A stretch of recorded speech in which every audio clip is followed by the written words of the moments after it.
좀 준비했다가 이제 성도님들이 이제 간증하실 줄 알고 좀 기다렸다 올라오잖아요. 근데 이제 그 시간이 너무 길다, 무의미하다 해서 앞으로 이제 간증을 하시거나 말씀 준비하신 분들이 계시면은 저에게 미리 연락을 주셔야 됩니다. 8시 전에 미리 연락을 주시면은 이렇게 올라갈 수 있게 준비해 드리고, 그렇지 않으면은 8시까지 연락이 없으면은 이제 맡은 말씀을 준비한 맡은 형제들이 바로 올라갈 수 있도록 그렇게 하도록 하겠습니다. 그래서 이제 형제들이 이렇게 좀 맡아서 말씀을 좀 이렇게 준비할 텐데요. 그 그리스도께서 사랑하신 교회라고 이 책이 있습니다. 이 책 유명한 책이라서 아실 거예요. 이제 새로 나온 책인데 이 책을 가지고 이제 한 장씩 이제 돌아가면서 말씀을 이렇게 준비해서 나누도록 하겠습니다. 다음 이 수요일 시간부터 아마 그렇게 될 것 같습니다. 그러면서 이제 몇 가지 논의하면서 좀 얘기가 된 것들이 있는데, 제가 좀 넥타이를 멜 일이 별로 없는데요. 말씀 시간에는 이렇게 넥타이를 메고 이렇게 올라오도록 했습니다. 좀 어색하죠? 네. 그 말씀 시간이 좀 가벼워지면 안 되잖아요.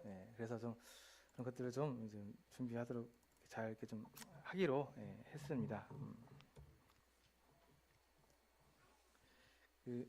오늘 이 시간은 제가 이제 기억도 안 나는데 좀 오래전에 잠깐 이 사도 스데반 집사님에 대해서 잠깐 좀 언급을 하다가 얘기가 좀 끝난 부분이 있습니다. 그래서 그 부분을 좀 마무리 짓고 이제 그 더불어서 이 초대교회의 그런 상황들의 모습과 또 이제 이 스데반 집사님의 그런 모습들을 통해서 좀 교훈받은 것들을 좀 나누도록 하겠습니다. 그래서 오늘 살펴보시는 내용들은 사도행전 이제 6장과 7장에 나오는 말씀들을 가지고 교제를 하겠습니다. 그래서 이제 말씀 속에 나오는 예루살렘 교회의 여러 가지 이제 어려운 문제들 해결해 나가는 과정들, 그 과정들을 통해서 나타난 스데반, 하나님의 일꾼 스데반에 대해서 내용들을 좀 살펴보도록 하겠습니다. 일단 사도행전을 꾸준히 쭉 읽어보시면은 이제 오순절날 성령 강림을 통해서 교회가 탄생이 되고 교회가 성령님의 역사하심에 따라서 꾸준하게 성장을 합니다. 하루 만에 3,000명, 5,000명씩 이렇게 구원을 받으면서 성도가 기하급수적으로 이렇게 늘어나죠. 그래서 이제 이런 이제 확장해 나가는 커나가는 교회의 모습, 예루살렘 교회의 모습이 사도행전에 1장부터 쭉 해서 6장까지 쭉 나오고 있습니다. 여기서 좀 생각해 보셔야 할 부분이 그 당시에 이 초대교회라고 우리가 얘기하는 그 당시 교회를 유대 사람들, 특히 예루살렘에 있던 지역 사람들은 그들을 교회라고 불렀을까요?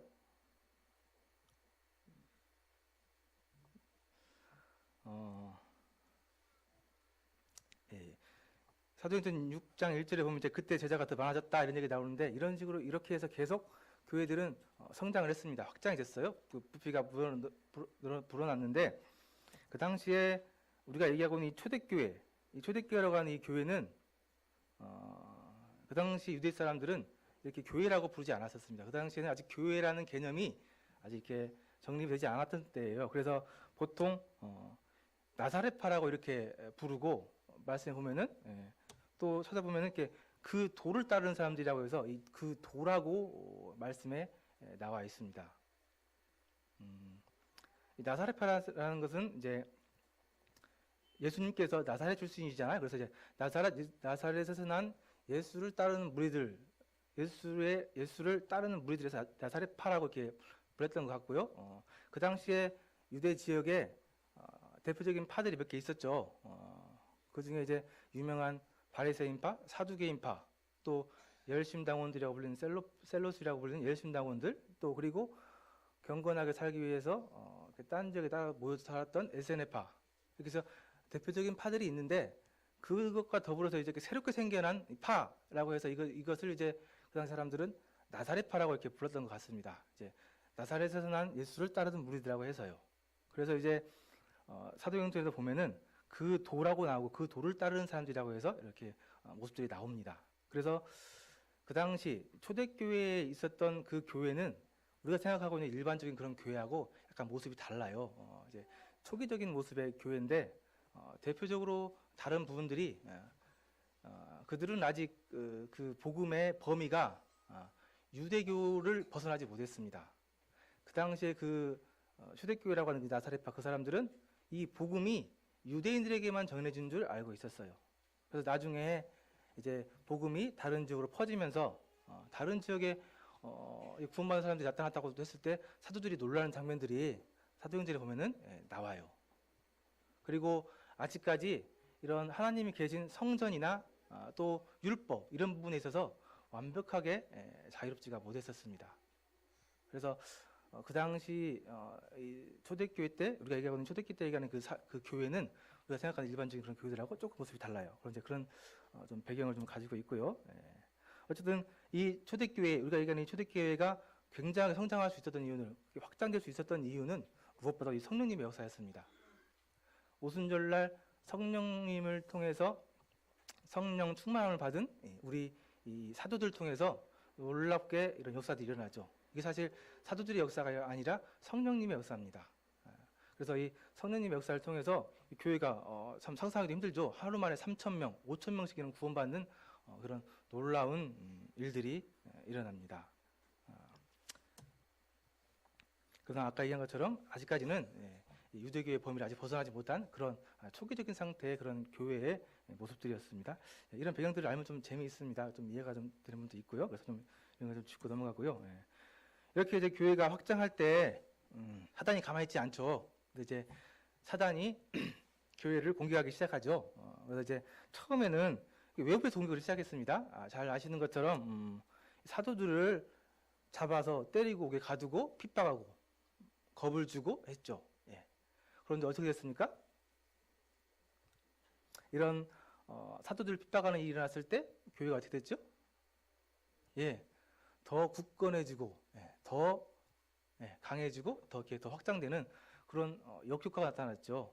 그래서 참 교회의 이런 특징들인 것 같아요. 핍박이 가해지면 가해질수록 희한하게 교회는 더 뭉치고 더 성장합니다. 특이한 모습이죠. 그래서 이런 모습들이 초대교회 때부터 나타나기 시작했고요. 그래서 이제 두 번째로 보니까 이제 내부에서 공격을 시작했어요. 외부에서 아무리 공격을 해도 안 되니까 사단이 이제 내부에서 공격하기로 이렇게 계획을 바꾸고 공격을 했는데 그게 이제 첫 번째 나타났던 모습이 교회 안에 죄가 들어온 모습이었습니다. 사도행전 5장에 나온 아나니아와 삽비라를 통해서 이 죄가 교회에 들어오는 그런 일이 벌어졌습니다. 교회에 죄가 들어왔을 때 어떻게 해야 될까요?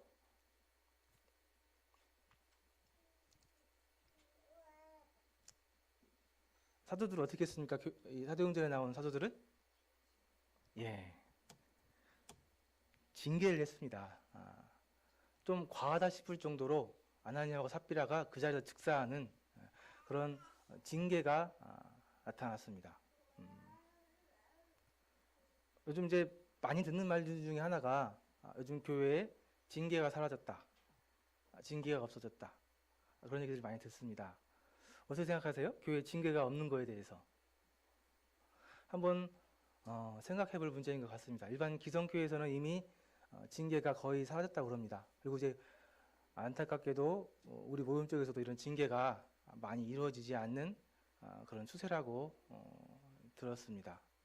그러나 교회 안에 죄가 들어왔을 때 그 죄를 치유할 수 있는 방법은 징계밖에 없습니다. 교회에서 징계가 일어났을 때 여러 가지 말들이 있죠. 왜 사랑으로 성도를 보듬지 못하고 굳이 징계까지 줘서 성도를 어렵게 하느냐, 성도를 왜 실족시키느냐, 그런 얘기들이 많이 있는데 한번 잘 생각해 보셔야 할 것 같아요. 징계를 받는 사람도 힘들지만은 징계를 주는 사람들 입장에서는 얼마나 어려운 가운데 얼마나 그런 고통 가운데 그런 징계를 주게 되는 것인지 그런 부분들을 한 번쯤 생각해 보시면은 좋을 것 같습니다.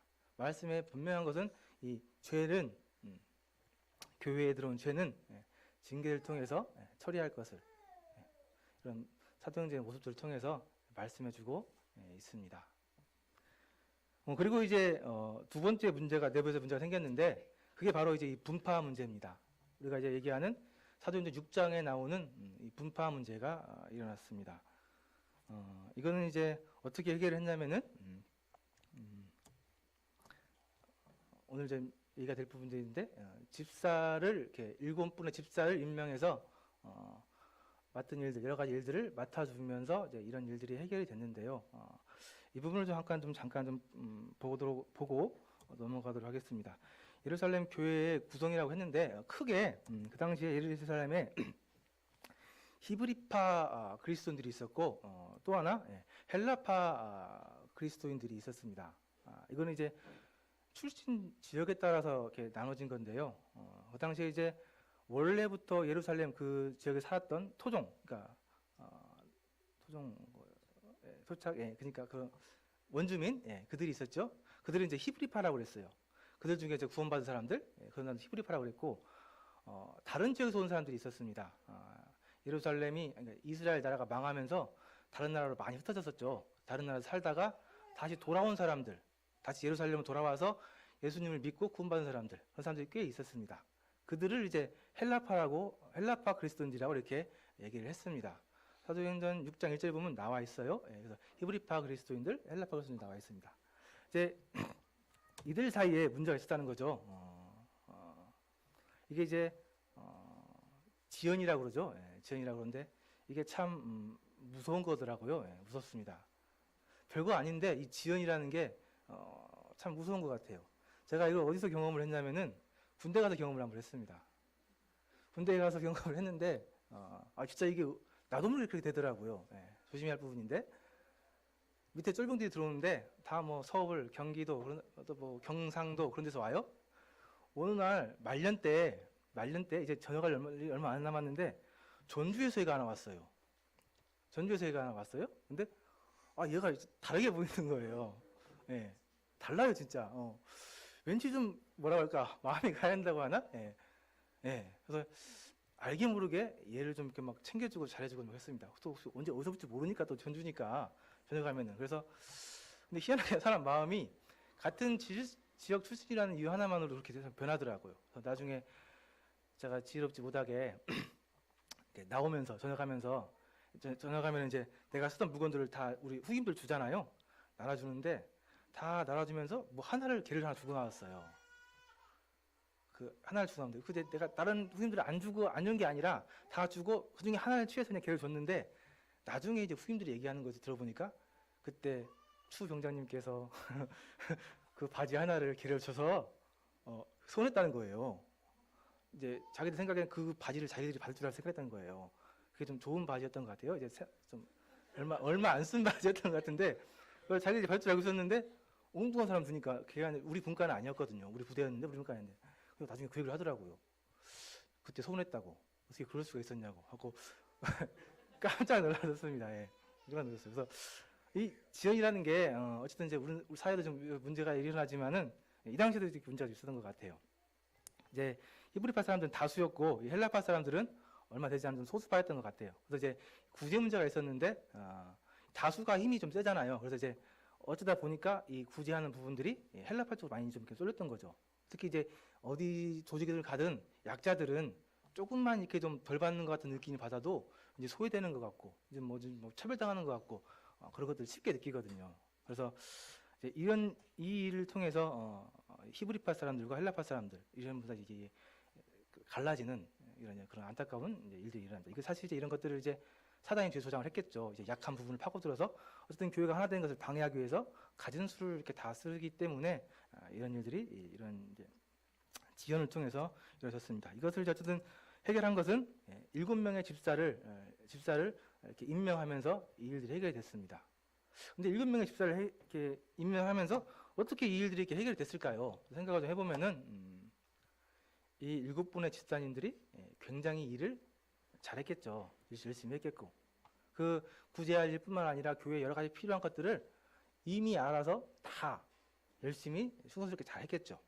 그래서 이런 분란들이 일어나기 전에 일어날 수 있는 틈이 없이 일을 꼼꼼히 잘해서 이런 일들을 이렇게 잘 해결할 수 있었다고 생각이 듭니다. 또 보니까 7명 집사님들의 그 이름을 보니까 이름이 다 헬라식 이름이에요. 그래서 아마 추측하기로는 이 7분의 집사님들이 다 아마 헬라파 쪽 사람들이었을 것이다. 이렇게 얘기를 하고요. 그래서 이제 이렇게 되면서 소외의식을 가졌던 헬라파 사람들이 많이 좀 위로를 얻었겠죠. 그래서 이런 일들이 해결됐는데, 이 역으로 생각을 해보면은 이 7분의 집사, 그러니까 맡은 사람들, 교회 일을 맡은 사람들이 일을 똑바로 하지 않을 때 역으로 이런 교회가 다니는 이런 분파가 일어날 수 있는 그런 가능성이 있겠다. 그런 일들이 충분히 일어날 수 있겠다.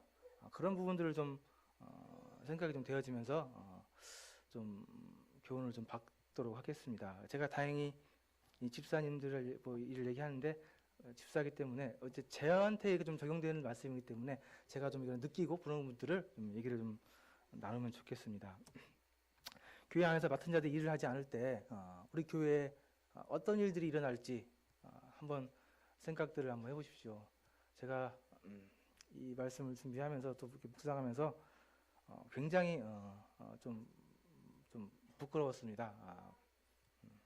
사실 말씀 전하는 일들 중에 가장 힘든 일이 이거예요. 두 가지가 있는데, 하나는 잘못된 말씀을 전할까봐 두렵고, 또 하나 말씀한 것을 내가 행하지 않고 있을 때, 이 부분이 이 두 가지가 가장 어려운 부분입니다. 그래서 이제 다행히 이런 부분을 좀 이번에 얘기하면서 반성을 해야겠다 하는 의미로 좀 한번 생각을 해봤습니다. 맡은 자들이 교회 안에서 일을 하지 않을 때 일단은 보니까 일하지 않는 자들을 성도들이 판단하기 시작합니다. 그들을 불신하게 되고 불만을 가지게 돼요.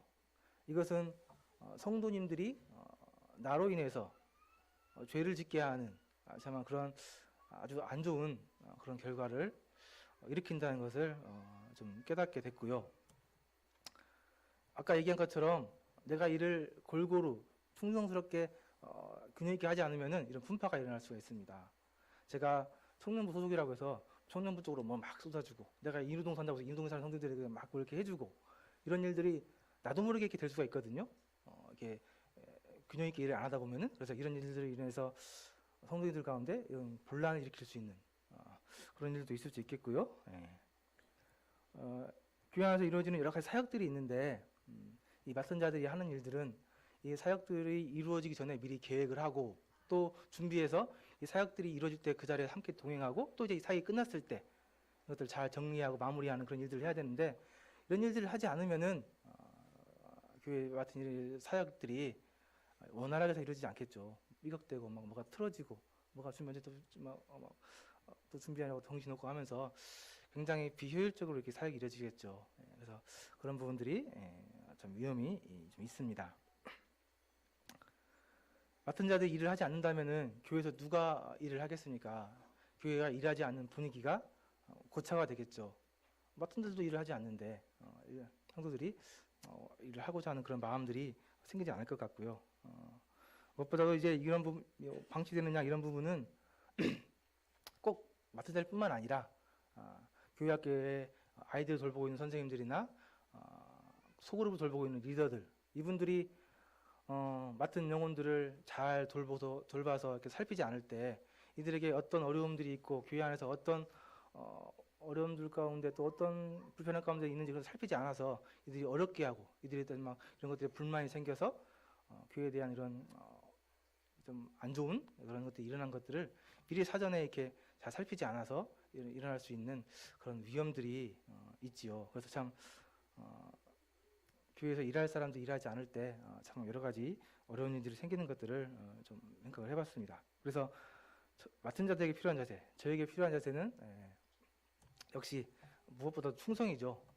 충성스러운 마음, 맡겨주신 일들은 충성스럽게 하는 마음, 이런 자세가 필요하겠고, 또 보면 이제 저 같은 경우에 시키는 일만 겨우 하고 막 닥쳐서 일을 하게 하는 경우도 있고, 또 그 기존에 하던 일들만 그대로 계속 하는 경우들, 이런 모습들이 좀 이렇게 좀 반성이 좀 됐습니다. 그래서 좀 적극적으로 이런 일들을 해야 되는데 그러지 못한 부분들, 그런 부분들이 좀 반성이 좀 되고요.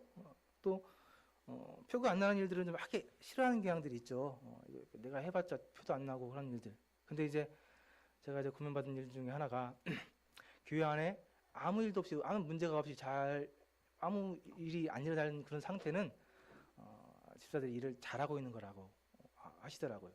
교회 안에 이제 여러 가지 문제들이 하나둘씩 일어날 때 그때는 이제 집사들이 맡은 자들이 일을 하지 않고 있을 때 이런 일들이 이렇게 일어난다고 하시더라고요. 그래서 표가 안 나는 이런 일들도 이렇게 열심히 해야 한다. 그런 부분에 좀 반성을 좀 했고요. 예.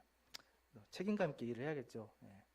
이제 맡은 일들에 대해서는 어떻게든 이렇게 해서 이렇게 교회가 이렇게 여러 가지 일을 하는 데 있어서 걸림되지 않도록 책임감 있게 일을 해야 한다는 부분들을 좀 교훈을 좀 받았습니다. 그리고 무엇보다도 무슨 일을 하든지 간에 사랑 가운데 해야 되지, 이거 의무감이나 이걸 마지못해서 한다면은 이거 참 주님 앞에 덕이 안 되죠. 이건 주님 앞에 상금도 쌓이지 않고, 또 이렇게 하는 일들은 분명히 불만이 생기고 오래 하지 못할 것 같습니다. 사랑으로, 주님을 사랑함으로, 성도님들 사랑하는 그런 마음으로 이런 일들을 해 나가야지 주님께서 기뻐하시는 그런 모습들이 아닐까 생각을 좀 해봤습니다. 예. 그럼 이제 이 7 집사를 이렇게 임명하면서 이제 거론되셨던 등장하셨던 이 스데반 형제님에 대해서 잠깐 좀 살펴보고 이 스데반 형제의 모습을 좀 보면서 교훈을 좀 받도록 하겠습니다. 일단 멸류관이라는 뜻이래요. 그 스데반 형제님의 그 이름의 뜻은 멸류관이라는 뜻이라고 합니다. 이름에 걸맞는 그런 삶을 사신 것 같죠. 멸류관. 그다음에 아시는 것처럼 최초의 집사였습니다. 교회가 생기고 7분의 집사를 선택하면서 또 그중에 가장 먼저 거론된 최초의 집사였고요. 또 복음을 위해 순교한 최초의 순교자였습니다. 그리고 아까 얘기한 것처럼 이방인 출신이었고요. 그리고 이번에 살펴볼 믿음이 충만했다는 얘기가 나오고요. 성령이 충만했다는 얘기가 나오고, 은혜, 권능, 지혜가 충만했다는 말들이 이 스데반 형제님을 이렇게 설명하는 부분에 많이 등장을 합니다. 그래서 이 믿음과 성령, 은혜, 권능, 지혜가 충만했다는 이런 부분에 대해서 살펴보도록 하겠습니다. 먼저 이제 믿음이 충만한 스데반 하는데요. 사실 이런 부분은 제가 좀 개인적으로 묵상한 부분 때문에 좀 주관적인 면이 좀 많이 있으니까 좀 이해를 하시고요. 믿음이 충만한 스데반 하면서 나는 정말 무엇을 믿고 있는가, 그런 부분을 생각을 좀 해봤습니다.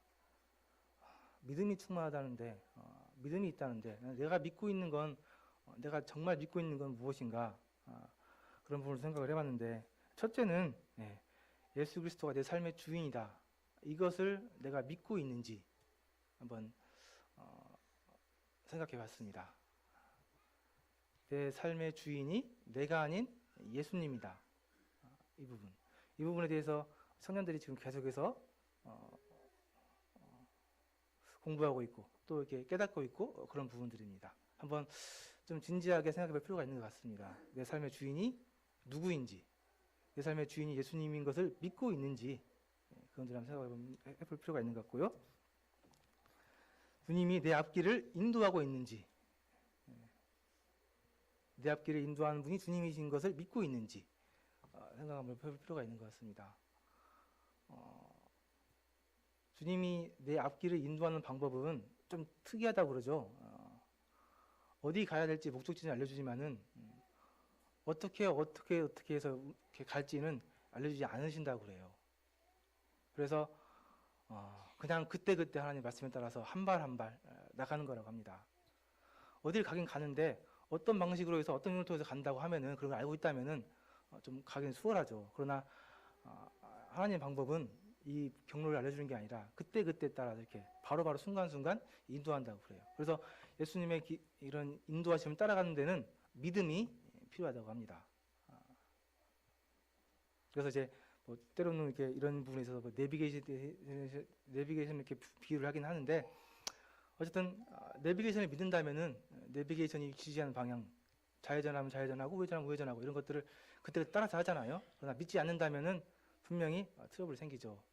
그래서 이제 내가 정말 내 앞길을 인도하고 있는 예수님을 믿고 있는지 이런 부분들을 한번 생각해 볼 필요가 있는 것 같고요. 때로는 예수님께서 나에게 고난과 또는 어려움들을 이렇게 허락하시는데 이런 것들이 예수님의 나를 향한 선하신 뜻이라고 믿고 있는지, 잘 될 뿐만 아니라 안 될 때도 이게 하나님의 뜻이라고 이런 부분도 인정하고 있는지, 그걸 믿고 있는지 한번 생각해 볼 필요가 있는 것 같습니다.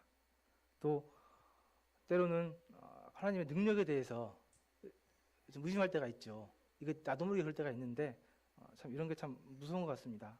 제가 요즘 이런 부분에 좀 교훈받는 것이, 저는 정말 사람이 변화되는 부분은 불가능하다, 쉽지 않다 했는데 이런 부분들을 제가 좀 경험을 좀 하고 있습니다.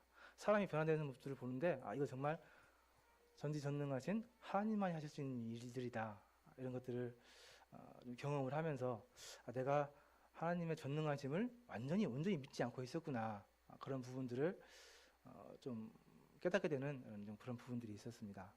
특히 이제 매번 이렇게 간증을 하지만은 청년부의 청년들 변화되는 모습을 보면서 그런 것들을 느끼는데요. 불과 2, 3년 전만 하더라도 청년부 안에서 무슨 일을 할 때면은 일할 사람이 없었어요. 무슨 일을 같이 해야 되는데 일할 사람이 없어가지고 몇몇 일할 사람 2, 3명 있는 그 사람들하고 일을 했습니다. 근데 그 사람들 일이 많거든요. 그래서 일 시키기가 참 힘들었는데 요 근래 이제 이번에 일할 때 모습들을 보니까 일할 사람들이 많이 있어요. 그래서 이제 따로 교사들이 일을 챙기지 않아도 청년들 스스로 이제 이런 일들을 감당할 수 있는 만한 그런 규모가 갖춰진 것을 보면서 많은 청년들이 변화가 됐구나, 그런 것들을 좀 실감하는 좀 그런 좀 경험이 있었습니다. 그래서 이런 내가 믿고 있는 것들을 내가 온전히 믿고 있는지 한번 좀 생각해 볼 필요가 있는 것 같습니다. 이제 성령이 충만한 스데반 이렇게 나오는데 사실 이 부분에 좀 제가 좀 공부를 좀 했었습니다. 책을 몇 권 사놓고 읽었는데 쉽지 않더라고요.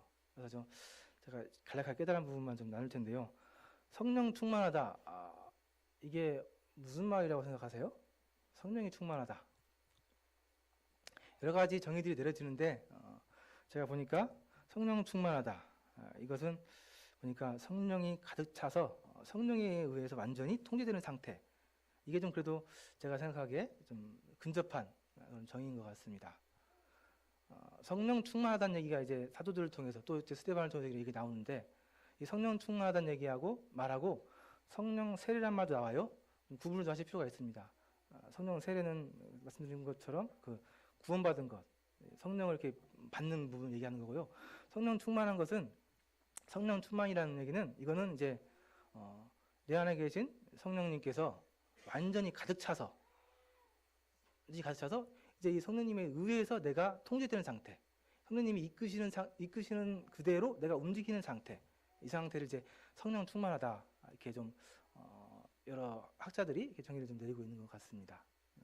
그래서 성령 충만은 좀 다르죠. 이게 그때그때 다릅니다. 성령 충만할 때가 있고 성령 충만하지 않을 때가 있고, 항상 성령 충만한 게 아니고 그때그때 다 달라요. 또 그래서 믿음이 성숙한 사람들만 성령 충만한 것도 아니고요. 믿음이 연약한 사람도 성령 충만할 수가 있습니다. 이제 그 성령 충만한 크기는 다르겠지만은 어쨌든 이제 성령 충만한 것들은 좀 여러 가지 좀 생각해 볼 문제들이 좀 있어요. 이제 그래서 이제 어떤 사람들이 성령 충만을 받느냐, 이런 부분을 좀 생각해 볼 필요가 있는데 이런 부분을 생각하는 데 있어서는 그 사도들을 좀 보시면 좋을 것 같아요. 사도들이 어떤 상태에서 오순절날 성령을 받고 성령 충만하게 되었는가, 이 부분을 좀 살펴보면은 어떤 사람들이 성령 충만을 받는지 이런 부분을 잠깐 좀 살펴볼 수가 있습니다. 그래서 사도들의 좀 모습을 볼 텐데요. 일단 성령 충만을 받으려고 하면은 예수님과 밀접한 관계에 있는 사람들이 성령 충만을 받을 수 있다고 그래요. 이 성령 충만이라는 것은 삼위 중에 하나, 성령님께서 내 안에 들어오시는 거예요. 그러니까 우리가 일반적으로 그냥 물건을 받는 거랑 좀 달라요. 또 하나님으로부터 무슨 힘을 받는 거랑 좀 다른 겁니다. 그냥 그분, 하나님 그 인격이 우리 안에 들어오시는 거예요. 그래서 이것은 그냥 받는 거하고 좀 차원이 좀 다른 문제입니다. 그래서 우리가 이 하나님이신 성령님을 우리 안에 모시는 것, 받아들이는 것은 그분에 대한 이해, 그분에 대한 그런 관계, 그분에 대한 그런 친밀함 이런 것들이 있어야지 이런 것들을 받을 수 있고, 그래야 우리가 잘 받아서 이런 것들이 잘 안에서 조화가 되고 이렇게 융화가 될 수 있는 그런 부분들이 있다고 해요. 그래서 기본적으로 하나님과 이런 밀접한 관계인 사람들, 이런 분들이 성령을 받을 수 있는, 성령 충만을 받을 수 있는 자격이 주어진다고 그럽니다. 이 12사도들, 제자들은 3년 동안 예수님과 함께 생활하면서 예수님과 많은 그런 친밀한 관계들이 쌓였겠죠. 그래서 예수님에 관해서 그런 관계들이 많이 이렇게 좀 된 상태였던 것 같아요. 그래서 기본적으로 성령 충만을 받기 위해서는 이런 하나님과 예수님과 이런 밀접한 관계에 있는 사람들이 받을 수가 있고요. 두 번째로 주님을 위해 모든 것을 버린 사람 얘기를 하고 있습니다. 성령 충만을 받기 위해서는 버려야 된다고 나와 있습니다. 우리가 버려야 할 것이 두 가지 종류가 있는데 세속적인 것, 세상적인 것들을 버려야 되고요. 또 내 안에 있는 나를 버려야 되는 부분들이 있습니다. 이 두 가지를 다 버려야지 성령 충만을 받을 수 있는 그런 자격이 있다고 해요. 예수님께서 12제자를 부를 때 어떻게 불렀어요? 나를 따르라. 가족도 다 버리고 아버지, 부모님 다 버리고 나를 따르라 그랬죠. 그래서 이 제자들은 기본적으로 세상에 있는 것들을 다 버리고 예수님 쫓은 사람들이에요. 그래서 이 사람들은 세상에 속해 있는 세속적인 것들은 기본적으로 다 버리고 쫓았습니다. 또 이런 부분에 있어서 계속해서 훈련을 하셨고, 또 그 밭에 감추인 보화 이런 비유들을 통해서도 말씀하셨어요. 밭에서 일을 하다가 귀한 보물을 발견했는데 이 보물을 내가 갖기 위해서 집에 돌아가서 내가 가진 모든 전 재산을 다 팔아서 그 밭을 샀죠. 그 밭에 있는 그 귀한 보물을 갖기 위해서. 그래서 기본적으로 더 귀한 것을 갖기 위해서는, 특히 이 성령 충만을 받기 위해서는 내가 가지고 있는 이런 세상적인 것들을 다 포기할 수 있어야 가능합니다. 그리고 세 번째로 내 자신을 포기해야 되는데요. 이 부분이 사실 세상적인 것들을 버리는 것보다 더 어렵습니다. 더 힘들어요. 12제자들도 세상적인 것을 버리고 예수님을 쫓았지만은 완전히 자기 자신을 버리지 못했어요. 자기 자신을 죽이지 못했습니다. 그래서 예수님이 돌아가시기 그 직전까지도 내가 예수님 오른편에 앉겠다, 내가 더 높다, 내가 더 높은 사람이다, 이런 것들 가지고 싸웠죠. 세상적인 것들을 다 버렸다고 해서 내 안에 있는 나까지 다 버렸다고 생각하시는 것은 잘못된 생각이에요. 저도 해보니까 내 안에 있는 것을 버리는 것이 더 어렵습니다. 정말 어려워요.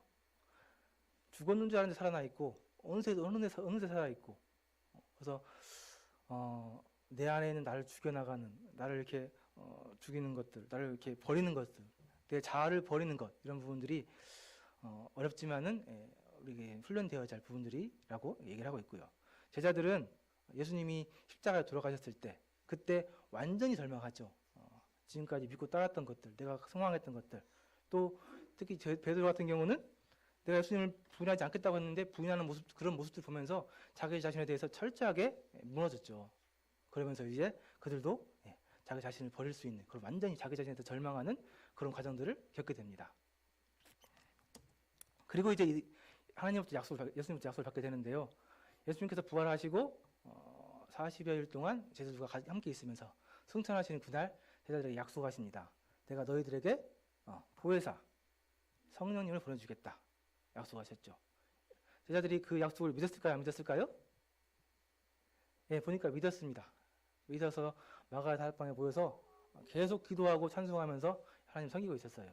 그 성령님을 기다리면서. 생각 한번 해보세요. 그 12제자들이 성령님이 무엇인지 알 수 있었을까요? 알고 있었을까요? 뭔지 잘 몰랐습니다. 뭔지도 모르고 기다렸어요. 근데 우리가 하나님으로 약속하는 것들, 약속받은 것들 한번 생각해 보세요. 알고 있으세요? 우리에게 많은 것들 약속해 주셨는데 그게 뭔지 정확히 알고 계세요? 이 하나님의 약속, 이걸 믿는 게 왜 어렵냐면은 보니까 그 약속이 뭔지 정확히 잘 몰라요. 근데 그걸 믿어야 돼요. 어렵죠. 그러나 어쨌든 이 제자들은 그게 뭔지 모르지만 어쨌든 믿었어요. 믿고 그것을 기다렸습니다. 그래서 이 하나님의 약속을 뭔지는 모르지만 어쨌든 믿는 그 마음, 그것이 또 성령 충만을 받기 위한 그런 자세라고 합니다. 또 이 약속을 믿고 기다릴 수 있는 그런 마음, 기다릴 수 있는 자세. 기다리다 아무리 기다려도 안 돼서 내 힘으로 해보려고 하고 어떻게 해보려고 하고 포기하기도 하고 그러죠. 그러나 이제 이 12제자들은 성령님을 보내주겠다는 약속을 믿고 마가의 다락방에 모여서 계속 성령님 받을 때까지 기도했습니다. 찬송하고 섬기고 있었어요. 그런 가운데 이 12제자들은 성령님을 받게 되죠. 그래서 이제 우리가 성령 충만함이 받고 싶죠. 성령 충만함 받아야 되고요. 그런데 이제 쉽지 않죠. 성령 충만한 것들을 경험해 본 적들이 얼마나 계신지 잘 모르겠어요. 근데 이제 어쨌든 이런 부분들을 우리가 준비가 돼 있어야지 성령 충만을 받을 수 있다고 얘기를 합니다. 어쨌든 우리가 성령 충만을 받을 때 더 많은 일들, 주님의 그런 큰 일들을 할 수 있고 또 이게 하나님의 명령이기 때문에 우리가 성령을 받기 위해서 노력해야 되고 해야 되는 부분들이 있는 것 같습니다. 어쨌든 이 스데반 선생님은 성령이 충만한 분이라고 묘사가 되어 있습니다. 또 은혜가 충만하다는 얘기가 나오는데요. 은혜가 충만하다는 얘기들은 제가 보기에 주관적이긴 하지만 감사함이 넘치는 것 같아요. 은혜가 충만하기 때문에 모든 일에 감사하죠. 감사함이 넘쳐서 참 감사하면서 사는 사람이고 또 그러니까 항상 기뻐하죠. 기뻐하면서 또 성도들을 내 몸같이 사랑하는 사람들, 이런 사람들이 은혜가 충만한 사람들이 아닐까 생각들이 좀 되어집니다. 또 권능이 충만했다고 나오는데요.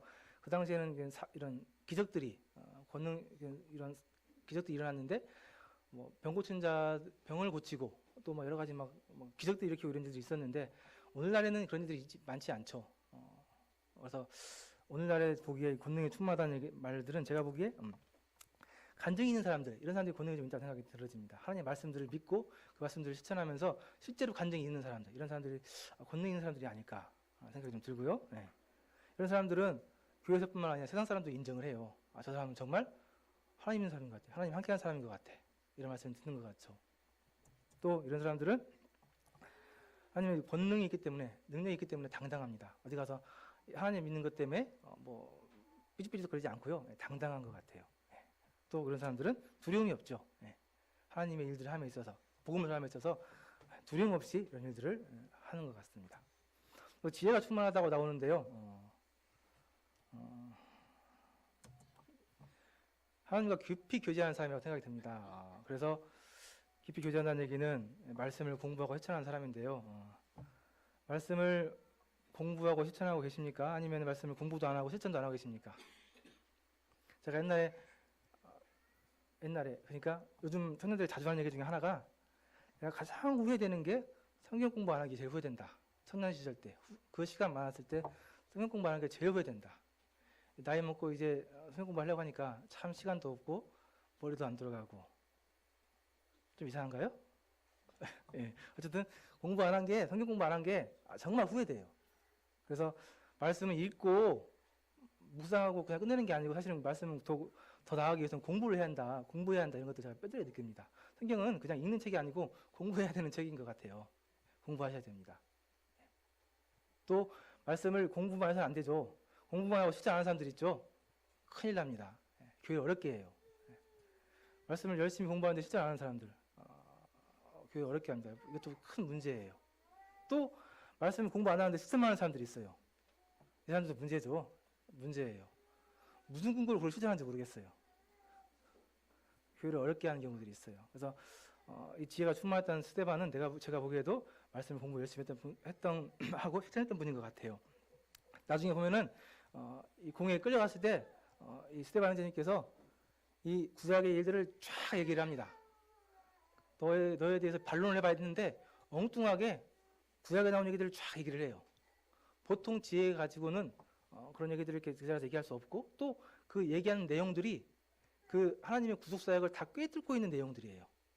그 아브라함으로 시작돼서 예수님의 그런 증표로 나타났던 요셉의 이야기, 또 모세의 이야기, 그 말씀을 주기 위해서 보는데 그 예수님을 유대인들이 배반한 것처럼 자꾸 모세를 배반하고 모세에게 대항했던 그런 부분들, 이런 부분들에 대해서 이렇게 꿰뚫고 이미 계셨어요. 그래서 그런 이야기들을 쭉 얘기를 하시죠.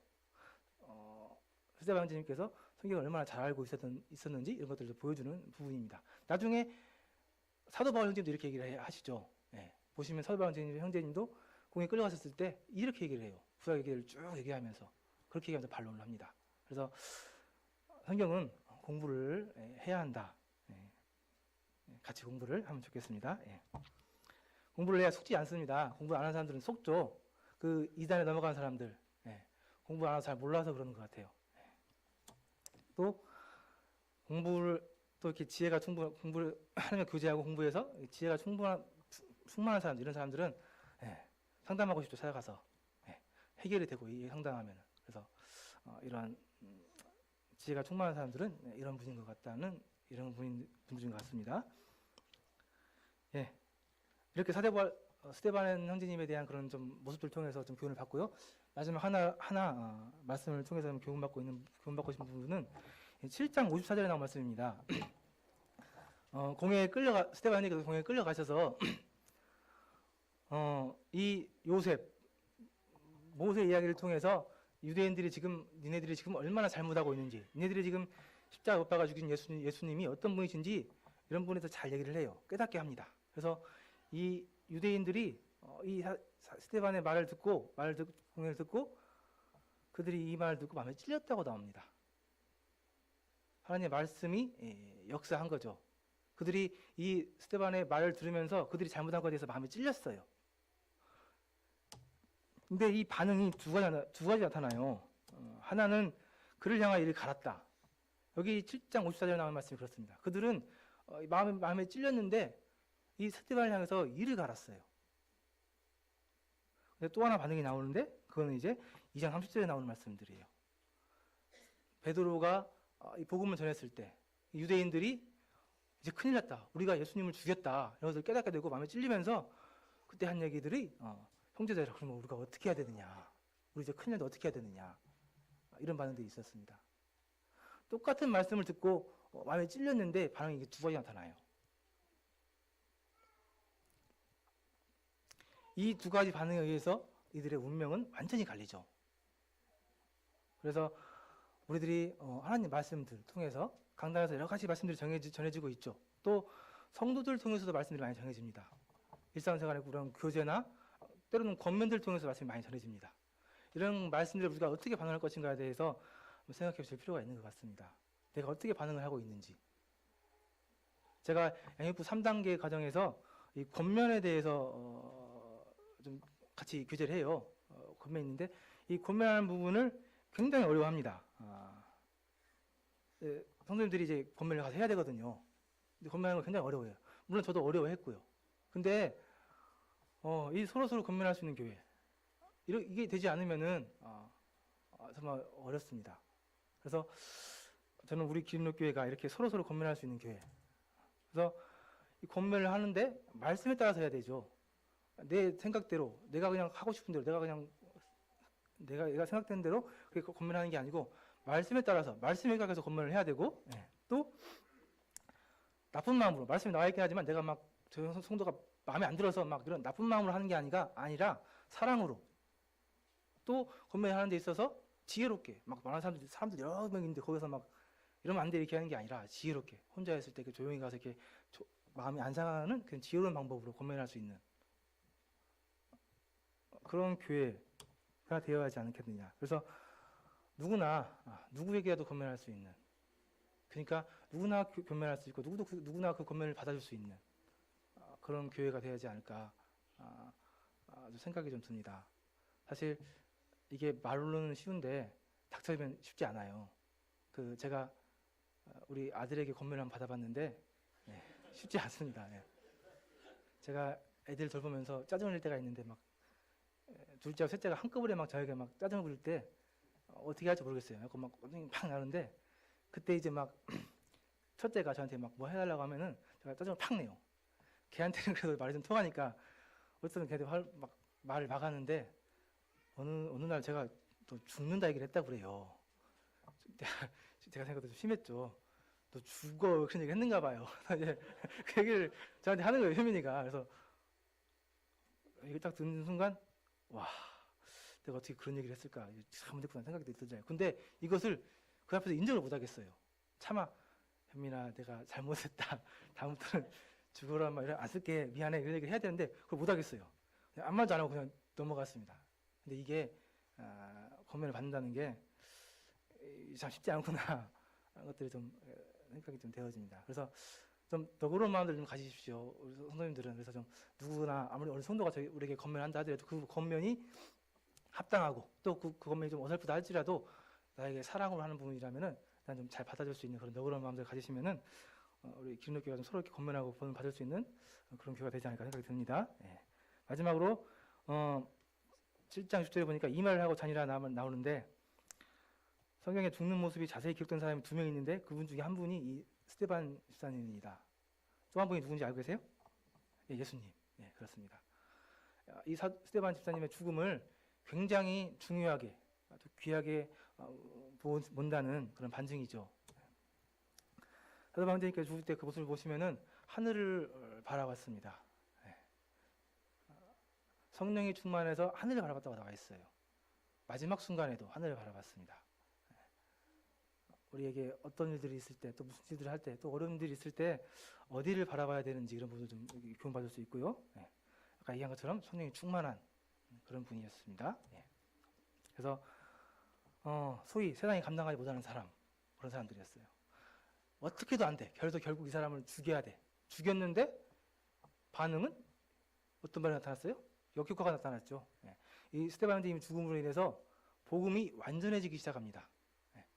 유대인에 한정되어 있던, 유대인 지역에 한정되어 있던 이 복음이 만민에게, 모든 사람에게 전해지는 그런 계기가 되어버려요. 그리고 이 스데반님이 사실은 이 핍박받던 이유가 이 율법과 성전을 얘기를 했어요. 율법이 예수님을 위해서 완전해졌다. 지금 너희들이 알고 있는 율법은 완전한 게 아니다. 그리고 예수님이 하나님께서 임재하시는 곳은 성전이 아니고 구원받은 사람들이 마음속에 들어가 계시다. 이런 부분들을 강조했거든요. 그렇기 때문에 사실 스데반 선생님이 이렇게 집중적으로 공격을 당하셨다고 그래요.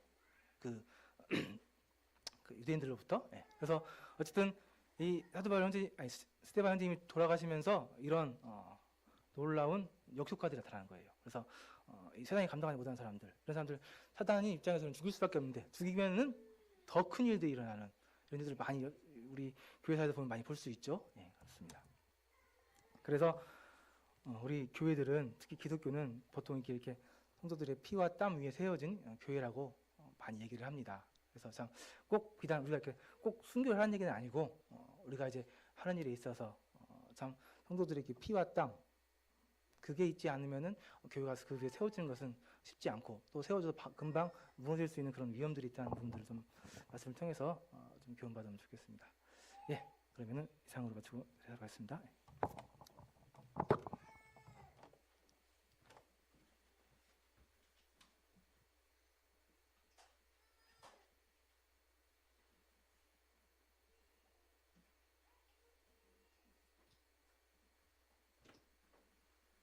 예, 말씀 감사합니다. 벌써부터 다음 시간이 좀 기대되는 것 같습니다. 네, 한보현님 기도해 주시고 기도 집회 시작하도록 하겠습니다.